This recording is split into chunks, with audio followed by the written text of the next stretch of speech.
Assalamu alaikum, dear students. Let's discuss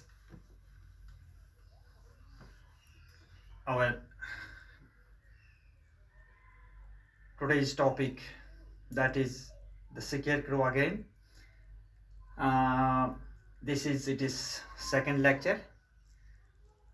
First lecture was already delivered, and while we concluded कि जहाँ पर वो scarecrow में कुछ अजीब गरीब सी तब्दीलियाँ रूनुमा हुई देखी मैकेन को बाबू ने। तो बाबू ने जब देखा कि इसमें कुछ तब्दीलियाँ हो रही हैं, तो आखिरकार उसने देखा कि जो स्केयरक्रो था, it came into action,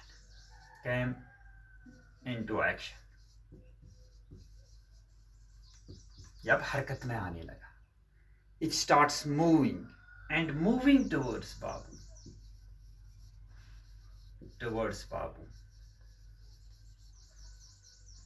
बाबू की तरफ ये उसने अब मूव करना शुरू कर दिया। अभी तक स्केयरक्रो था, अब ये कंप्लीट मैन,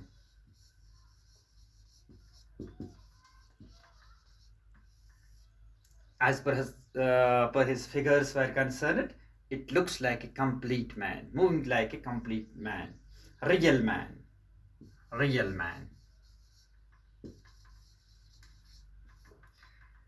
यानी एक ह्यूमन बीइंग की तरह, एक इंसान की तरह अब वो मर्किंगो बाबू की तरफ बढ़ने लगा। जब वो नजदीक आ गया तो उसने क्या आवाज लगाई? बाबू। तो बाबू की आवाज टकरा गई। तो साथी कहा, डू यू रिकग्नाइज मी? क्या मुझे पहचान रहे हो? मैकेन को बाबू ने कहा, हाँ मैं तो पहचान रहा हूँ। लेकिन उसने पहचान लिया भी था उसे। उसने कहा उसे कि जी हाँ मैं पहचान रहा हूँ, यू आर अभिराम, आप तो अभिराम हो, मैंने आपको अच्छी तरह से पहचान लिया। And Abhiram was Babu's servant, and he has worked in Babu's home for the long period of 20 years, and he was trustworthy. Everybody trusted him. हर एक उसके घर में उसे, इस घर में उसे इस पर यकीन करता था। लेकिन हुआ, बट उसने, अभिराम उसे कहता, Why I have done a lot for you. मैंने आपके मुतालिक बहुत कुछ किया है, बहुत अच्छा मैंने किया है, but why it ended so badly. क्यों ये उसका इख्तिताम बड़ी बुरी तरह से हुआ क्या था कि ऑथर को, इस बाबू को, जो हमारा मेन कैरेक्टर है, मर्किंग को बाबू जो है, इसका एक वेडिंग गिफ्ट मिला था।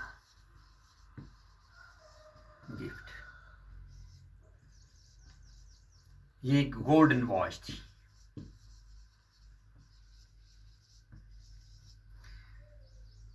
एक गोल्डन वॉच थी जो इसे वेडिंग के दौर में ये खो गई थी। और जब ये मिली नहीं तो सबू ने किस पर शक किया? अभिराम पर शक किया। लेकिन उस शक की इंडोर्समेंट उस वक्त हुई जब मृगैंग को बाबू के बाप ने एक विच डॉक्टर को लाया। विच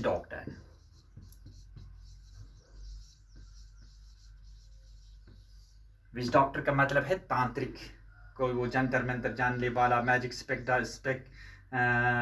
डालने वाला।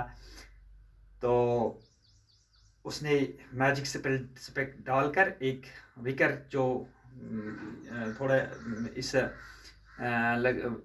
कुछ टहनियों की बनी हुई एक जो ट्रे थी, उसको उसने मूव कराया, तो लास्ट पर जब ये रुकी तो उसने पॉइंट कर दिया, निशाना साधा, उसने निशाना बांधा उसने अबीराम की तरफ।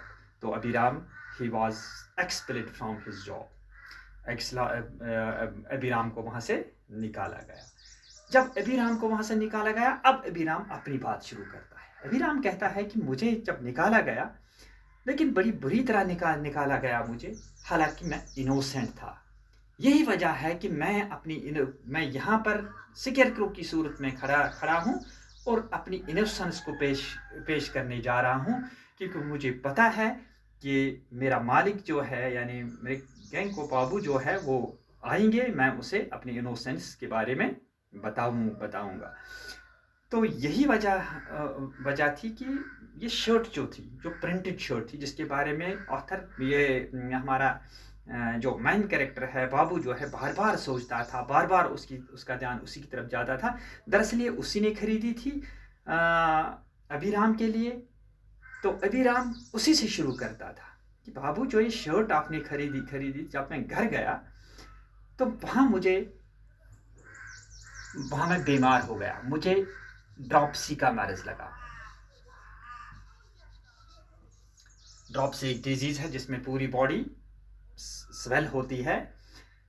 तो पैसे न होने की वजह से, मीन्स ऑफ रिसोर्सेज जो हैं वो मेरे पास नहीं थे, मेरा इलाज नहीं हो गया, मैं ठीक नहीं हुआ, आखिरकार मैं यानी अबीराम मर गया, उसी बीमारी से मर गया। अब अबीराम कह रहा है कि फिर उसके बेटे ने इस शर्ट को कुछ देर रखा, लेकिन जब फट गई, पुरानी फट गई, अब इस स्केरक्रो की सूरत में यहाँ पर गाड़ी गई, यहाँ पर खड़ी कर दी गई, ताकि फिर भी काम आ गए। और मैं भी ये मानकर का इलाका था, क्योंकि बाबू ने कभी पूछा था अबीराम से कि आप कहाँ से आ रहे हैं, तो उसने कहा था कि उसका पानागर के आसपास कोई इलाका मानकर है, वहीं से उसका ताल्लुक है। तो वहीं पर से ये रास्ता गुजरता था जो दुर्गापुर से कलकत्ता जा रहा था। तो वहीं पर शायद अबीराम की रूह भटकती थी और उसने इंसानी शक्ल इख्तियार कर ली और सारा एक किस्सा इस अपने मालिक यानी मृगेंको बाबू को बता दिया। अब क्या बता रहा है कि लेकिन मसला यह है कि वो घड़ी जो है वो मैंने नहीं चुरा दी थी, वो अभी आपकी वार्डरोब में नीचे पड़ी हुई है, और आपका जो आज का नौकर है वो शायद इसे देखता नहीं है, अच्छी तरह से सफाई नहीं करता है, वरना उसे मिली होगी। आप वहाँ जाना, उसको तलाश करना, आपको मिल जाएगी। लेकिन मसला ये है कि मैं इनोसेंट था, मैं कोई चोर नहीं था, मैं कोई ऐसा बंदा नहीं था कि जो आपके ट्रस्ट को यानी ब्रीच कर दे, आपके एतमाद को वो ठेस पहुंचा दे। मैंने ऐसा नहीं किया था।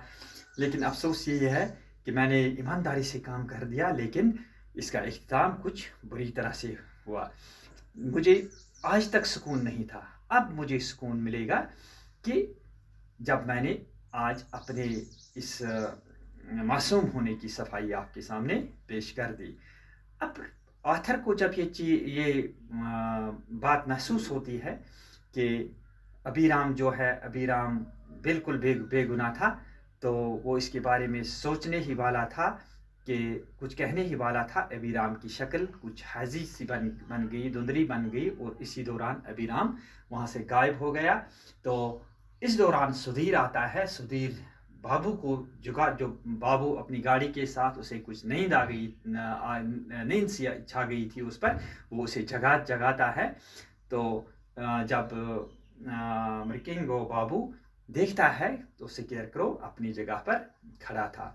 तो उस दौरान एक अहम सेंटेंस बोल रहा है अबीराम कि dead persons to have a heart, यानी जो मुर्दे हैं उनका भी दिल होता है। दरअसल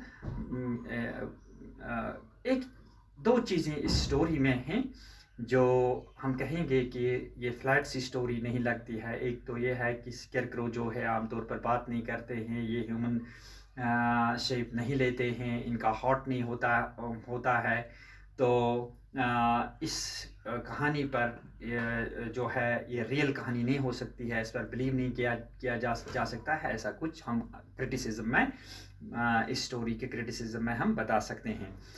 बहरहाल आप जब लास्ट में क्या है कि एक चीज़ ये तय है कि जो मर्किंगो बाबू था उसे पहले भी सुपरस्टिशंस पर भरोसा नहीं था, क्योंकि वो अल्मनिक यानी जंतरी उसने पहले भी सफ़र में जाने से पहले नहीं देखी थी, क्योंकि वो तहम परस्ती पर भरोसा नहीं करता था। तो आज भी ये बात क्लियर हो गई। तो जो विच डॉक्टर्स हैं, तांत्रिक लोग हैं, ये भी एक तहम परस्ती की एक यानी